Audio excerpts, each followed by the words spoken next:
Kiertäjäkalvosin on yhteisnimike kiertäjäkalvosin lihaksille ja sen jänteille, jotka ympäröivät olkaniveltä. Kiertäjäkalvosin oireyhtymä on olkapään yleisin vaiva ja tässä videossa pureudutaan sen oireisiin, syihin ja diagnoosiin. Mun nimi on Sanni, mä oon fysioterapeutti Physio-Wellbeingillä. Mä tarjoan etäfysioterapiaa sekä hyvinvointivalmennusta verkossa. Jos sulle herää jotain kysymyksiä tai haluat varata ajan, niin mene osoitteeseen www.physiowellbeing.com tai voit laittaa mulle suoraan viestiä.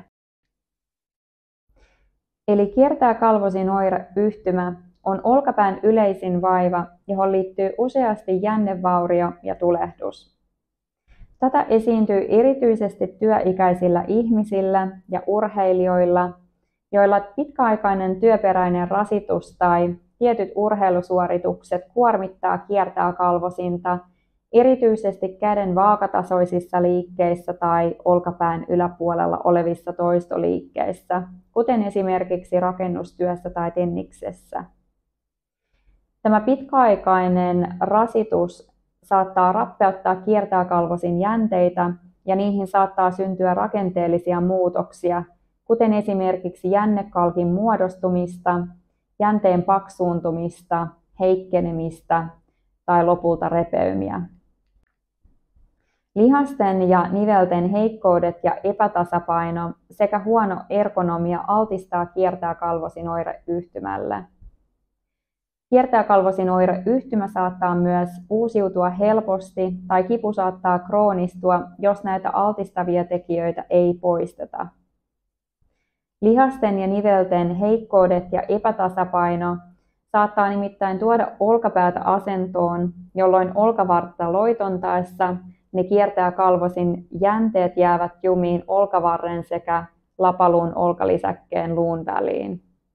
Ja tämä mekaaninen rasitus saattaa tulehduttaa koko kiertäjäkalvosimen, mutta useimmiten pahin tulehdus syntyy ylemmän lapalihaksen jänteeseen ja siihen liittyvään limapussiin.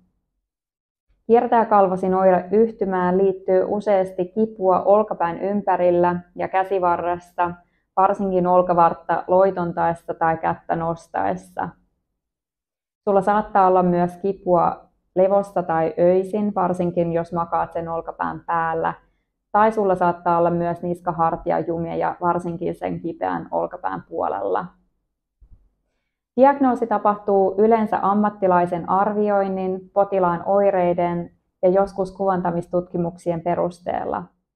Kiertäjäkalvosimen äkillinen tulehdus paranee yleensä parissa viikossa, mutta niin kuin aikaisemmin mainittu, se saattaa helposti uusiutua tai kipu saattaa kroonistua, jos niitä altistavia tekijöitä ei korjata.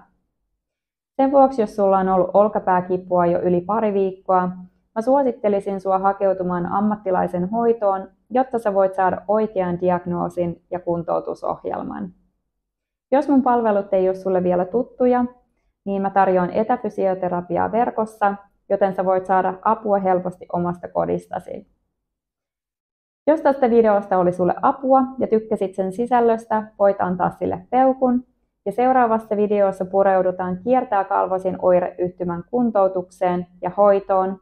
Nähdään siellä. Moi moi!